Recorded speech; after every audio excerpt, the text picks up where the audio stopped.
La conferencia El Discipulado en la Iglesia es presentada por Pasión por su Palabra, 9 Marcas, Lifeway, Universidad Cristiana de las Américas y Ministerios Genezaret.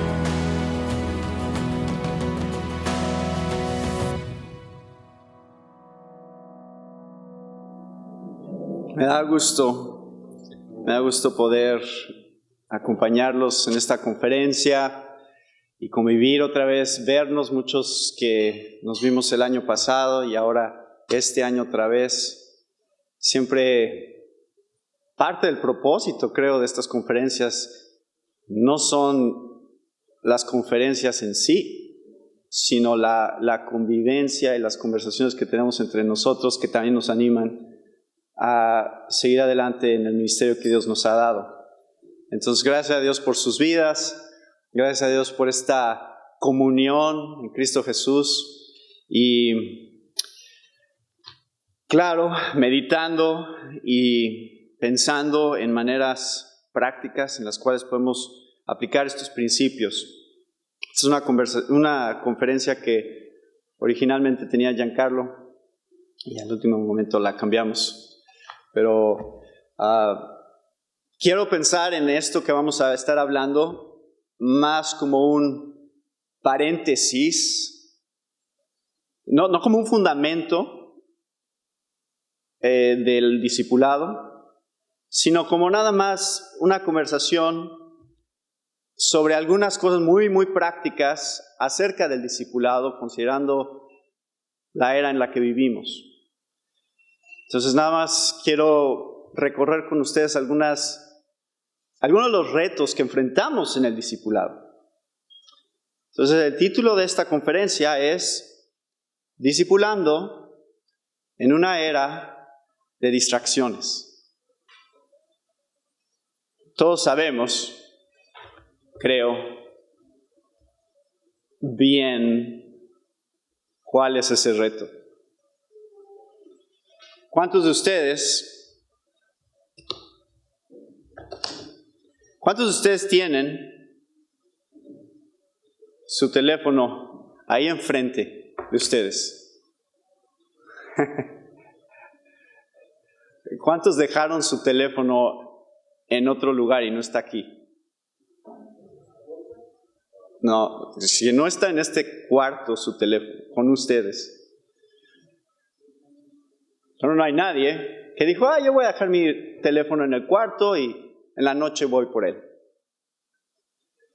Porque esto se ha vuelto parte de nosotros. Nunca lo soltamos. Y esta es la realidad. Imagínense, nosotros somos principalmente líderes y pastores en nuestras iglesias. Y nosotros vivimos con teléfonos todo el tiempo. Entonces, imagínense, obviamente nuestras congregaciones se enfrentan exactamente los mismos retos que nosotros sabemos que están ahí delante de nosotros, que son principalmente retos que tienen que ver con las distracciones que este pequeño aparato representa todo el tiempo que estamos despiertos. O sea, el único momento en el cual nosotros no nos vemos tentados a ser distraídos es cuando estamos dormidos. Es el único momento. Todo lo demás, siempre esto representa una distracción. Entonces quiero darles algunas de las estadísticas que estaba investigando cuando estaba pensando en qué compartir con ustedes. Nada más para hacernos ver qué tan concreto es el problema. En una estadística que leí en un libro que se llama 12 maneras en las que tu teléfono te está cambiando, decía que vemos o consultamos nuestro teléfono 81,500 veces al año en promedio. O sea, cada 4.3 minutos del tiempo que estamos despiertos. Ese es el promedio. Lo cual significa que para el momento en el que haya terminado de dar esta plática, ustedes han sido tentados a ver su teléfono unas 10 veces. Por lo menos. Algo les va a aparecer, alguna notificación, algún mensaje. Y yo estaba ayer con mi teléfono, sabiendo que iba a hablar de esto hoy, constantemente, de repente decía, ya estoy contestando mensajes, ya estoy viendo algo que me apareció. Aún consciente de esta realidad, lo hacemos. Y la razón por la cual este es un aparato que genera tanta distracción es porque el poder de procesamiento que ustedes tienen en sus teléfonos es 30,000 veces más poderoso que la computadora que estaba en el Apolo 11 que fue a la Luna. Para los que usan Facebook, y esto lo estoy diciendo en términos generales, yo sé que hay algunos que dicen, yo no uso Facebook, yo solo Twitter. Bueno, lo mismo. 70% de las personas que tienen una cuenta de Facebook lo abren diario y lo abren por lo menos durante 1 hora diaria. Ese es el promedio. Y esta es otra estadística que estaba leyendo. Les preguntaron a la generación millennial, este es para que estén conscientes especialmente de la generación que viene detrás de nosotros. Le preguntaron a los millennials, ¿cuánto dinero se necesitaría para que entregaran sus teléfonos? Y el 43% dijo que tomaría $5 millones para entregar sus teléfonos. 1 de cada 10 dijeron preferirían perder un dedo de su mano que su teléfono.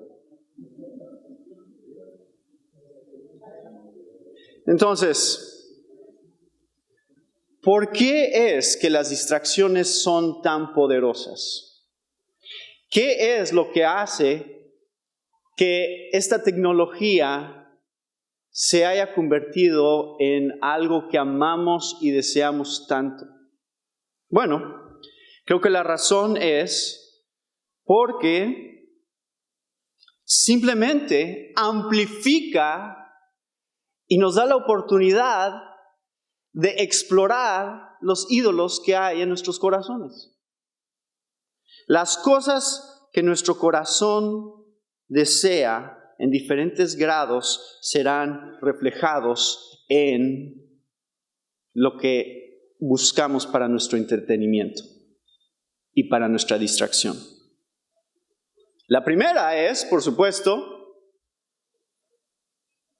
el reconocimiento de otros, la popularidad. Todos somos seducidos por la popularidad y por supuesto sabemos que las redes sociales de eso se tratan, de una competencia de popularidad.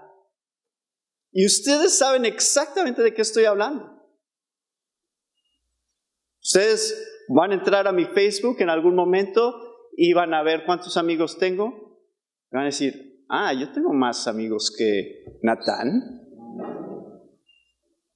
Entonces, ¿qué dice eso de mí?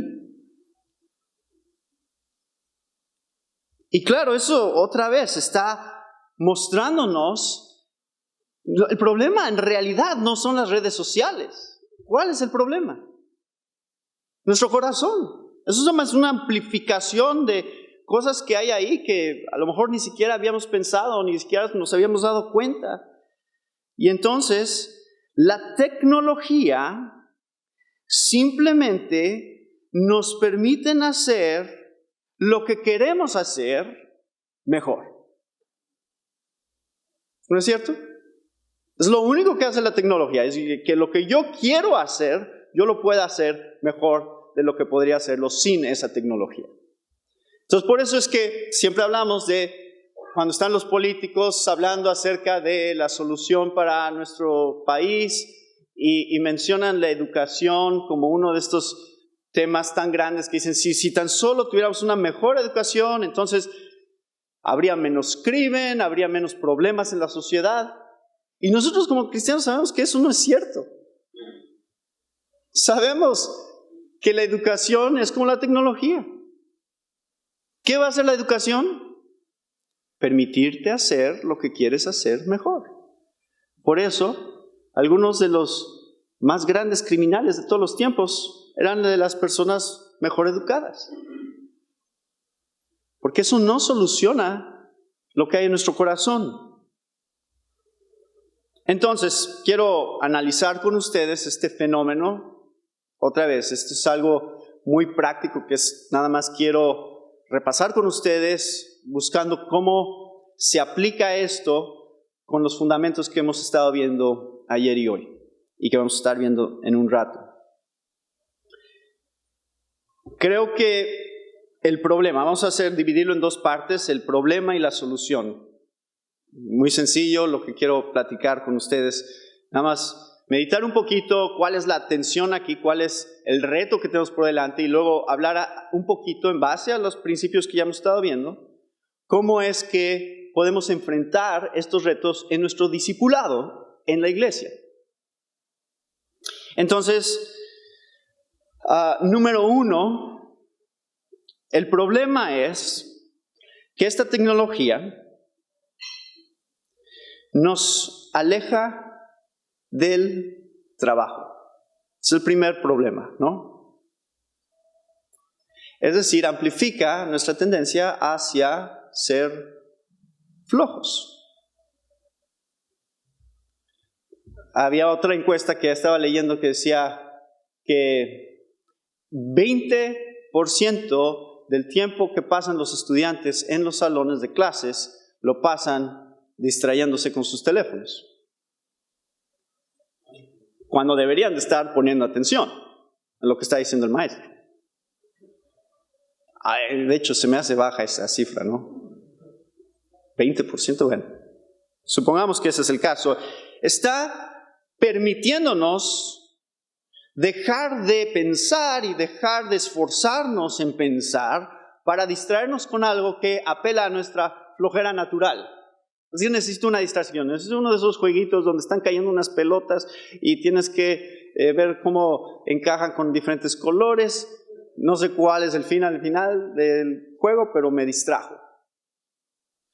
Y entonces, tenemos todo un bombardeo de distracciones que están apelando a no tienes que concentrarte, no tienes que pensar. Inclusive lo vemos en la manera en la cual las redes sociales funcionan.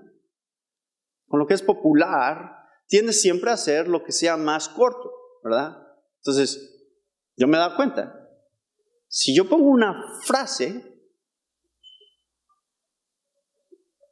aunque sea algo muy cierto y algo muy profundo, esa frase va a tener más likes y más personas compartiéndolo que si yo pongo todo un artículo de 500 palabras. La gente no lo va a leer. Yo sé, va a leer el puro título del artículo y va a empezar a opinar en base al puro título.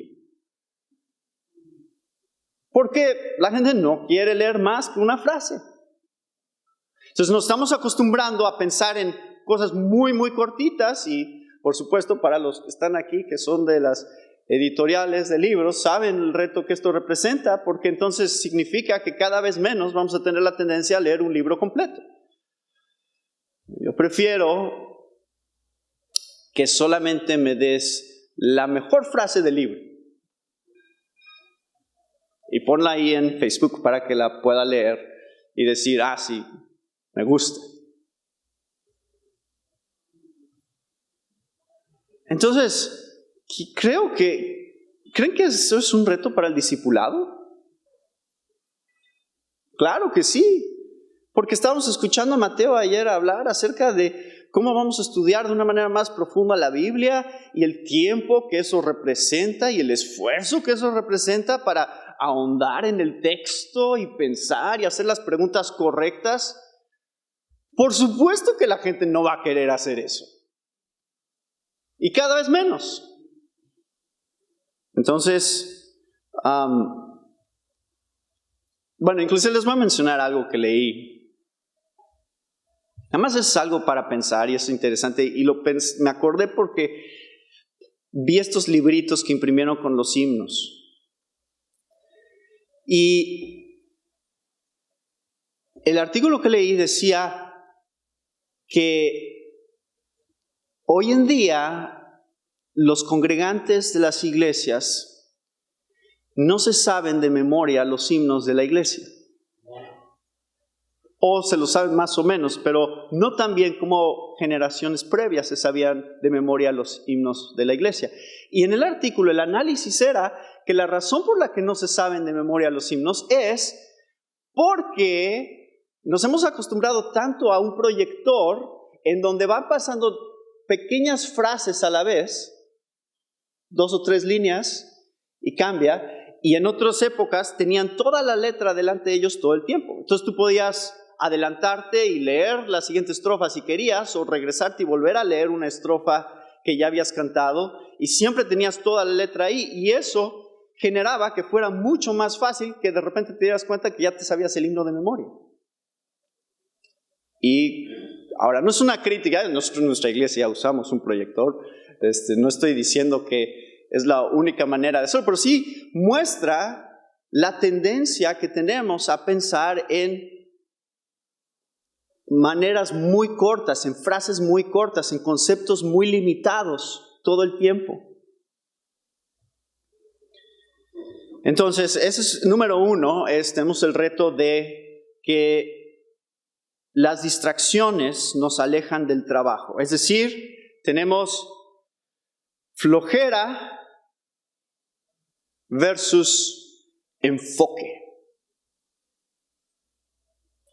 La distracción apela a nuestra flojera y nos distrae. Por la mera definición de distracción nos distrae, ¿verdad? Y perdemos enfoque, perdemos la capacidad de quedarnos pensando en una sola cosa más de un minuto.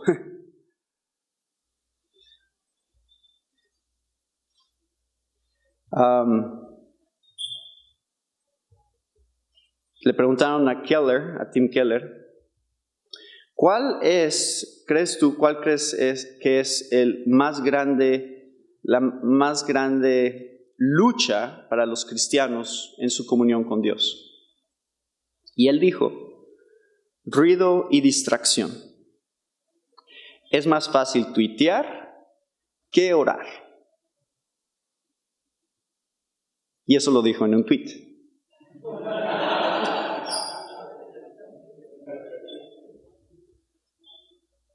Esa es mi paráfrasis, es más fácil decirle al mundo que somos espirituales que pedirle a Dios que nos haga más espirituales. Entonces, número 2, ¿cuál es el problema? El problema no nada más es que nos aleja del trabajo, también nos aleja de la gente. Y esto es muy obvio, ¿no? Por supuesto que nos aleja de la gente. La distracción es algo que constantemente que crea una barrera, nos separa de aquellos que realmente están con nosotros en persona. Y ahorita hemos estado hablando de cómo valoramos las reuniones presenciales y estar con la gente, pero luego llegamos a la iglesia y de todas maneras todos están en sus teléfonos. Y no hay esta interacción que quisiéramos ver a veces, especialmente en los adolescentes y en los jóvenes de nuestras iglesias. Lo sabemos bien. Y por supuesto se ha convertido en un refugio para no tener que interactuar. O sea, muchos de nosotros preferimos mucho más estar interactuando en mensajes de texto con la gente o buscando cosas en nuestros teléfonos que tener que hablar con la gente. Y entonces yo sé que eso es un buen pretexto para no tener que hablar con la gente. ¿No ves que estoy ocupado? ¿No? Por supuesto que no me vas a hablar si me ves ocupado con mi teléfono. Y puede hasta servir como una manera de excusar que no estoy hablando con alguien. No quiero que me vean como un perdedor que no habla con nadie. Por supuesto que tengo amigos, ¿no? Con los que tengo que hablar.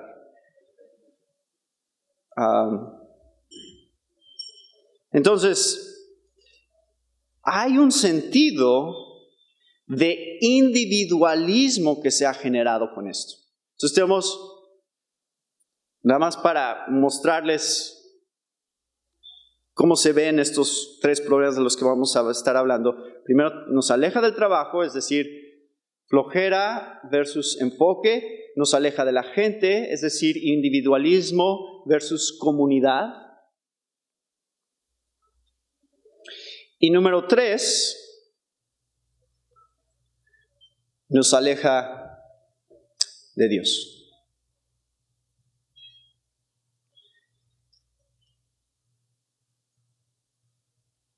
Ahora, no quiero decir que no hay contenido que vale la pena ver y leer en nuestros teléfonos. Por supuesto que lo hay. Pero en el proceso de discipulado que empieza con nosotros mismos, ¿verdad?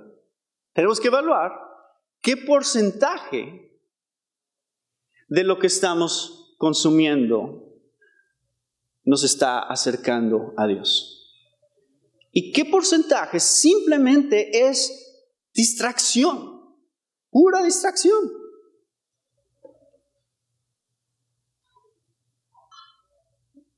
Mira cómo chocaron el otro día en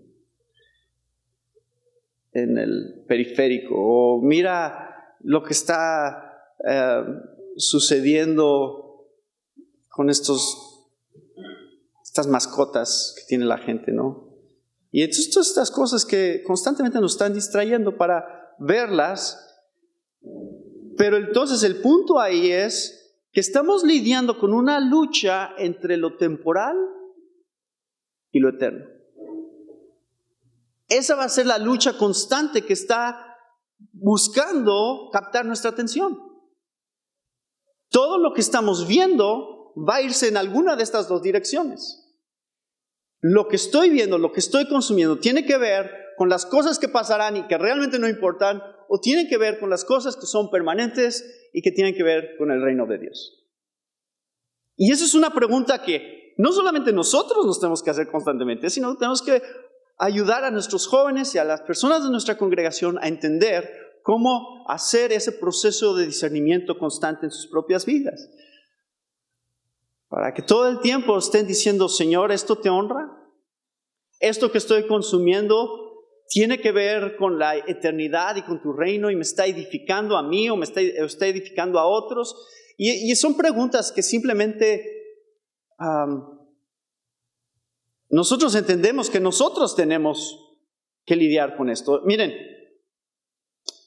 yo he hablado de esto con muchas personas acerca de cómo crecimos nosotros, ¿no?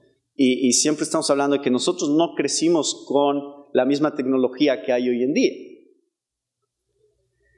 Y cuando piensas en eso, te das cuenta qué tan poco preparados estábamos. Porque si yo no crecí con esto, ¿cómo sé cómo lidiar con esto? Yo estoy aprendiendo cómo lidiar con esto. Entonces, ¿cómo le ayuda a mis hijos a lidiar con esto? Si yo no sé cómo lidiar. Yo apenas estoy descubriendo en los últimos años qué es esto de las redes sociales, qué es esto de las historias y qué es esto de todos los conceptos que rodean todo este mundo virtual. Y yo tengo una lucha y yo estoy viendo qué tan absorbente es y qué tan adictivo es. Yo no crecí con eso. Y entonces cuando veo a mis hijos lidiar con eso, estamos aprendiendo juntos. Aunque somos dos generaciones diferentes, estamos aprendiendo exactamente juntos a lidiar con las mismas cosas por primera vez. Entonces esa es una dinámica muy interesante que se está dando ahorita entre diferentes generaciones. Nuestra generación todavía está aprendiendo cómo lidiar con las distracciones que nos rodean, porque son nuevas, completamente nuevas, no crecimos con ellas. Entonces, ¿cuál es la solución? Quiero darles algunas soluciones. Creo que entienden el problema, no tengo que esforzarme demasiado en convencerlos que es un problema. Ustedes saben perfectamente.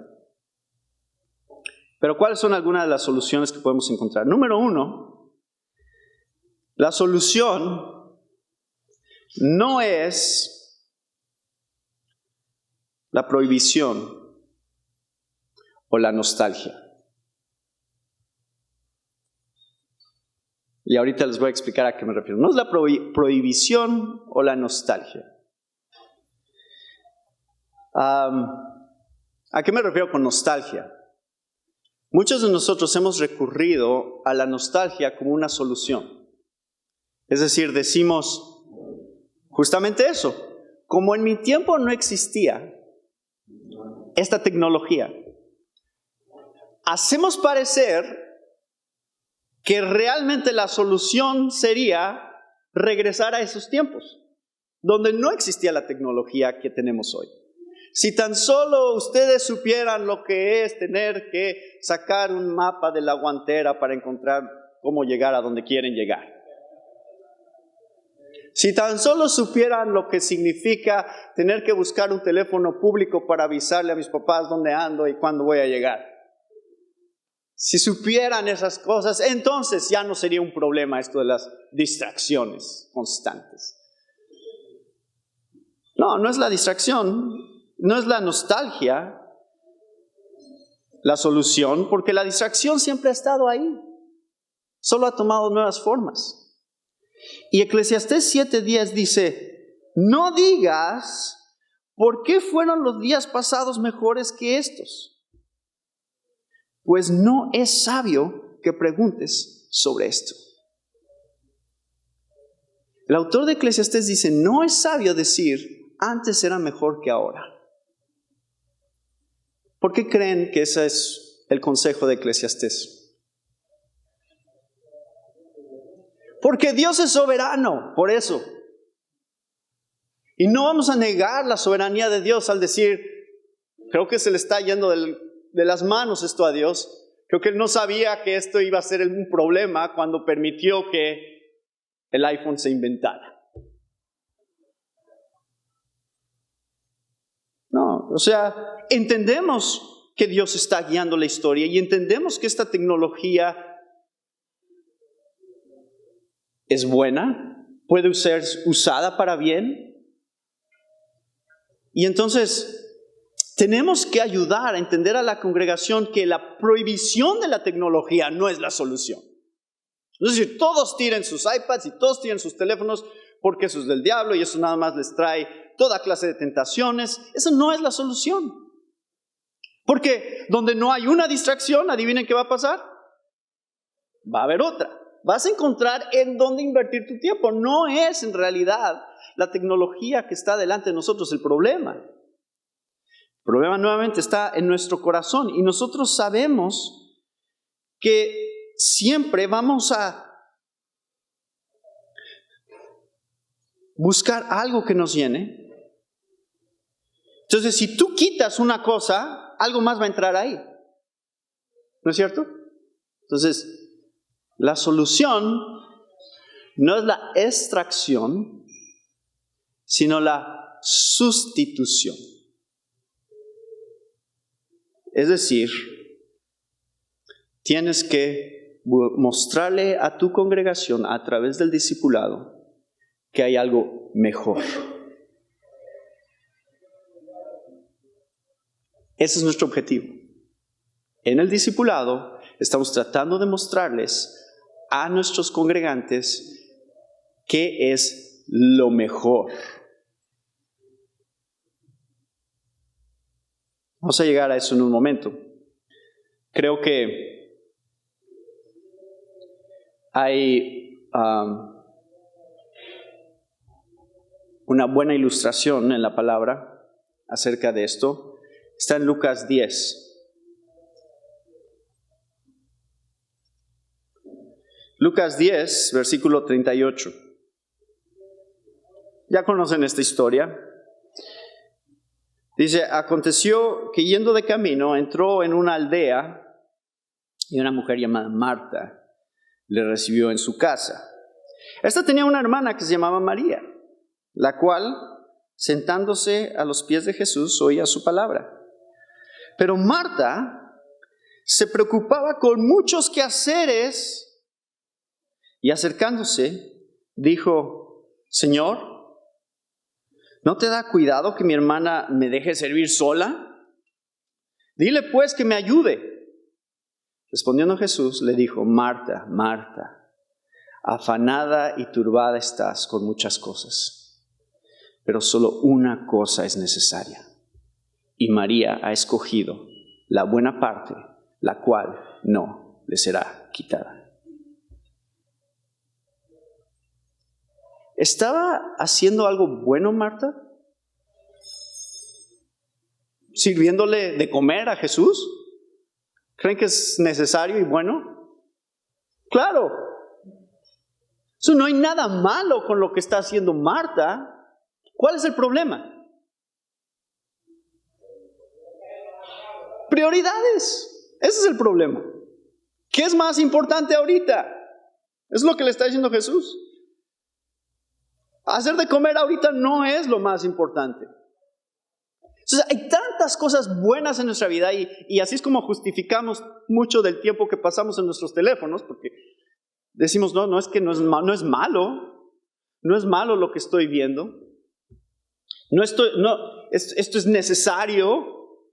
Entonces la pregunta no es si es bueno o es malo lo que estoy haciendo en mi teléfono. La pregunta ¿es lo mejor? ¿No es cierto? Entonces necesitamos dinámicas en la iglesia y en el discipulado que nos ayuden a reorientar nuestras prioridades. Entonces les voy a dar unos ejemplos de cómo se ve esto. Y basado en, por ejemplo, 1 Corintios 7.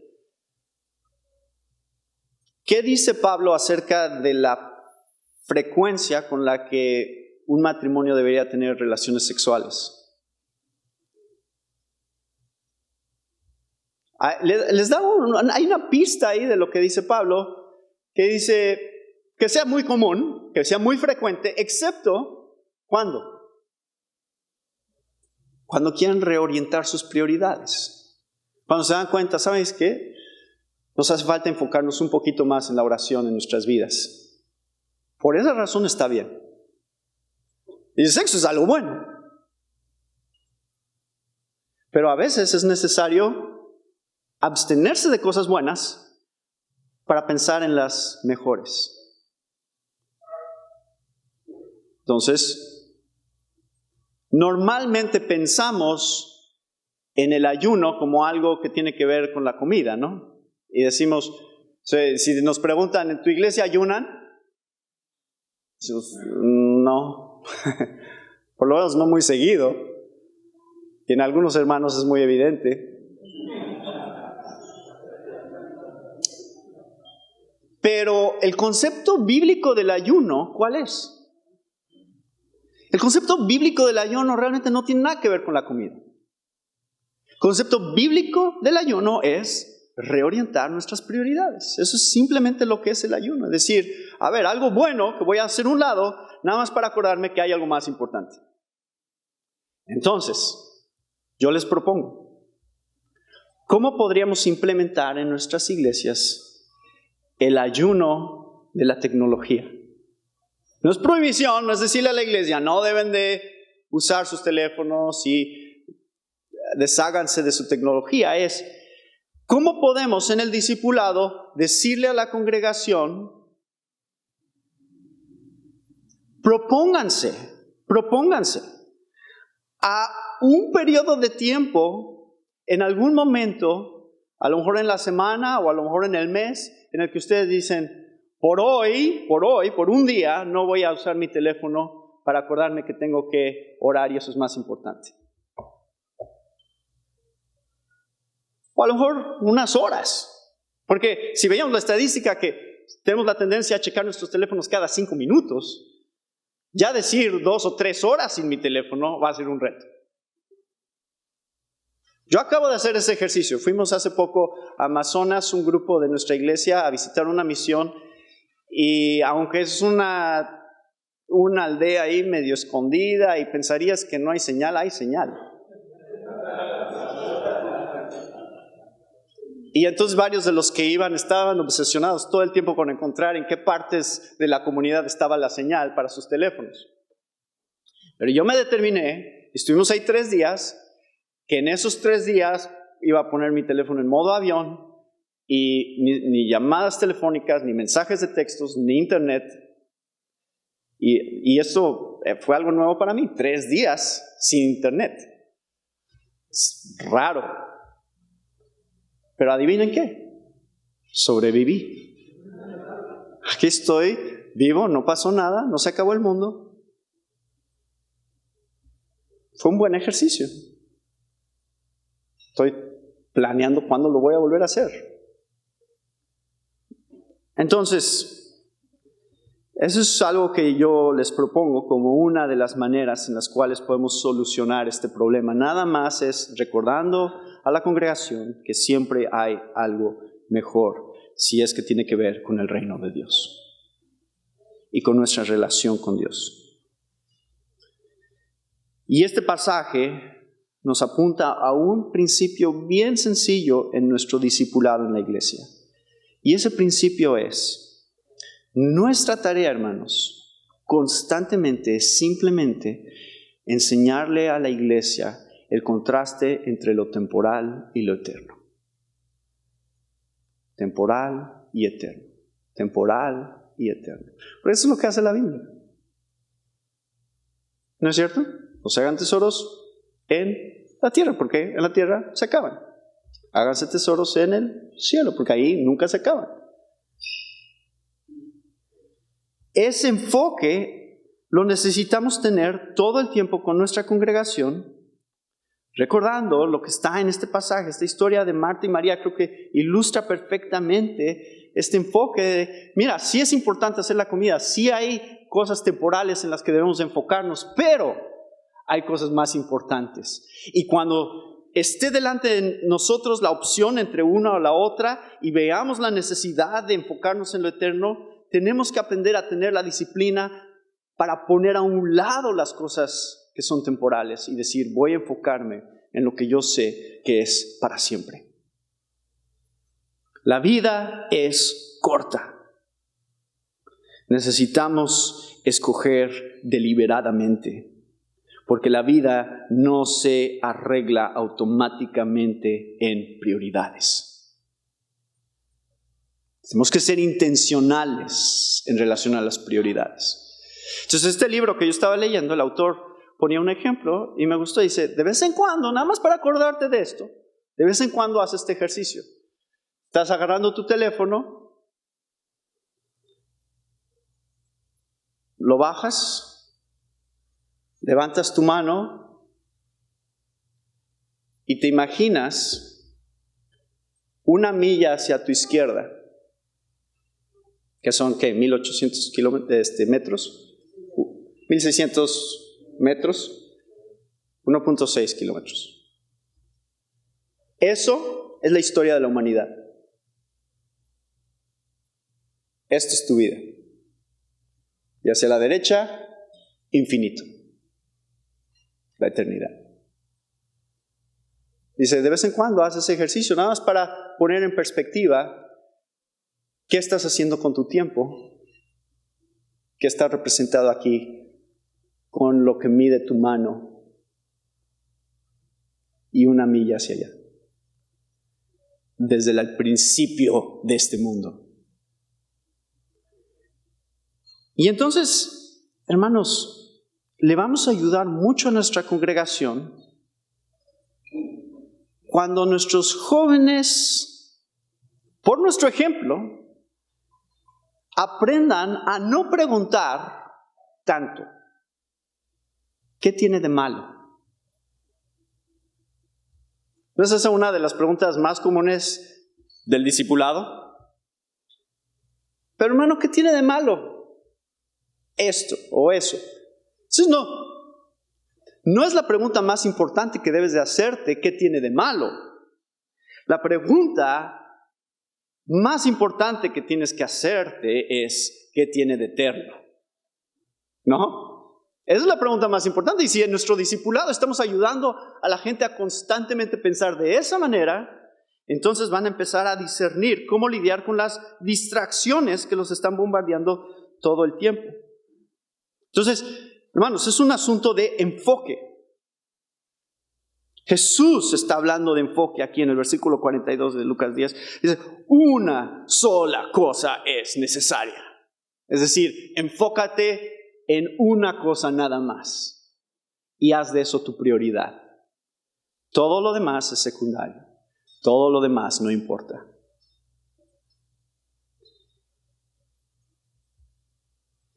Y, por supuesto, tenemos pasajes como Gálatas 5:22, que nos dice, el fruto del Espíritu es amor, gozo, paz, paciencia, benignidad, bondad, fidelidad, mansedumbre. ¿Cuál falta? Dominio propio. Normalmente pensamos en dominio propio como parte del fruto del Espíritu en relación a ¿qué? A la ira, ¿no? Muchas veces dominio propio inmediatamente nos lleva a pensar, esos hermanos que se enojan tan fácil, si solo tuvieran dominio propio. Y no nos damos cuenta que de hecho uno de los lugares donde más tenemos el reto de ejercer el dominio propio es simplemente ¿qué tan seguido ves tu teléfono? ¿No requiere dominio propio? Muchísimo dominio propio, porque se ha vuelto un hábito, se ha vuelto una costumbre y pensamos, eso no tiene nada de malo. No, es inocente que abra Facebook y de repente me doy cuenta, ya pasaron 40 minutos y ahí sigo. ¿Y cómo he sido edificado? No estoy seguro, pero ya me di cuenta que acabo de desperdiciar 40 minutos de mi día. Y de todas maneras me quejo de que no tengo tiempo y que tengo mucho trabajo y que, el ministerio. Estoy tan abrumado por todas las responsabilidades. No es cierto. No es que te falta tiempo, es que te falta organización y disciplina y dominio propio. Entonces, ¿cómo vamos a enseñarle a la iglesia en nuestros discipulados a ejercer dominio propio? Bueno, empezamos con nosotros, empezamos experimentándolo nosotros en nuestras propias vidas para que podamos decirles, mira, yo también lucho al adolescente de 13 años que lo veo todo el tiempo en su teléfono, decirle, yo también lucho con eso, pero ¿sabes qué? Si tú te acostumbras a tener otro tipo de disciplinas en tu vida, vas a ver lo frívolo de muchas de las cosas en las que pasamos el tiempo en nuestros teléfonos. Y quiero mostrarles, esto es del libro que les decía de 10 maneras en las que tu teléfono te está cambiando. 10 diagnósticos, les puede servir a ustedes en este proceso de discipulado con estas distracciones. 10 diagnósticos que ustedes pueden darles a las personas de su iglesia sobre cómo evaluar cómo nos está afectando nuestro teléfono. Número 1, los hábitos que tengo en relación a mi teléfono exponen una adicción que tengo a ciertas cosas que no son sanas. Número 2, los hábitos que tengo en relación a mi teléfono revelan deseos compulsivos de ser visto y afirmado por otros. Número 3, ¿es mi teléfono y los hábitos de mi teléfono una distracción de mi genuina comunión con Dios? Número 4, ¿son mis hábitos con mi teléfono una manera de proveer un escape fácil, de pensar de una manera profunda acerca de mi muerte, acerca del regreso de Cristo y acerca de las verdades eternas. Número 5, es mi teléfono y los hábitos que tengo hacia mi teléfono, lo que me preocupan y lo que me ocupan en mi búsqueda de éxito en este mundo. Son mis hábitos con mi teléfono, cosas que enmudecen la guía del Espíritu en mi vida. Número 7, son los hábitos con mi teléfono, cosas que me preocupan en relación a mi vida romántica y mi vida de tener un cónyuge. Número 8 es los hábitos que tengo con mi teléfono, cosas que construyen y edifican a la iglesia de Cristo y a otros cristianos. Número 9 son mis hábitos con mi teléfono, el centro de lo que es necesario y benéfico para mí y para otros. Y número 10 son los hábitos que tengo con mi teléfono, hábitos que me desconectan de las necesidades de mis vecinos que Dios ha puesto justo enfrente de mí. Son buenas preguntas, ¿no? Entonces tenemos que estarlas haciendo todo el tiempo porque todo el tiempo estamos siendo tentados a la distracción. Tenemos un reto delante de nosotros. Este reto no es nuevo, pero es diferente.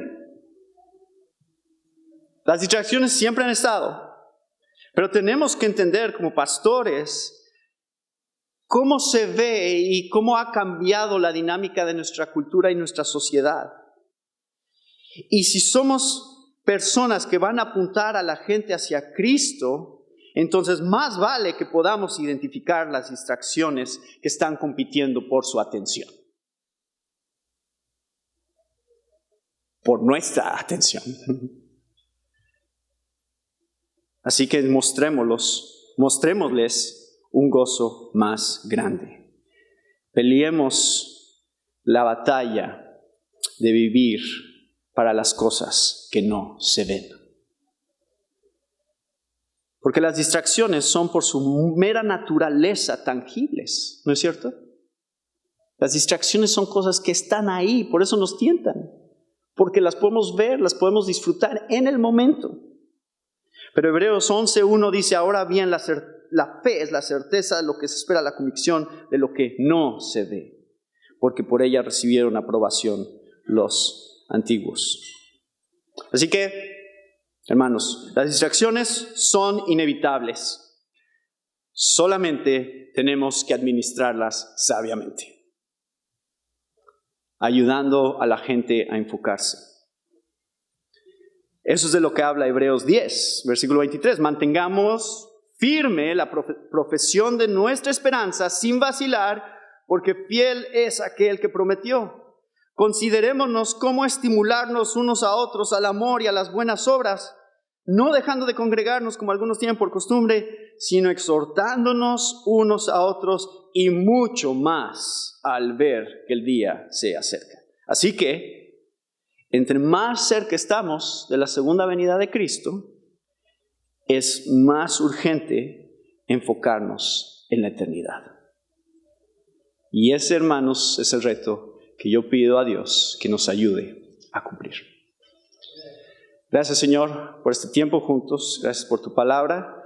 Te pido que tú obres en nuestras congregaciones para que podamos enfrentar las cosas que compiten por nuestra atención. Que podamos buscar la manera de pelear con tu palabra contra la tentación a distraernos. Y especialmente, Señor, buscamos que en nuestro discipulado con otros podamos glorificarte a ti, al mostrar que tú eres mejor que todas las cosas que este mundo ofrece. En nombre de Cristo Jesús. Amén. La conferencia El Discipulado en la Iglesia fue presentada por Pasión por su Palabra, 9 Marcas. Lifeway, Universidad Cristiana de las Américas y Ministerios Genezaret. Esperamos este tiempo haya sido de bendición para todos.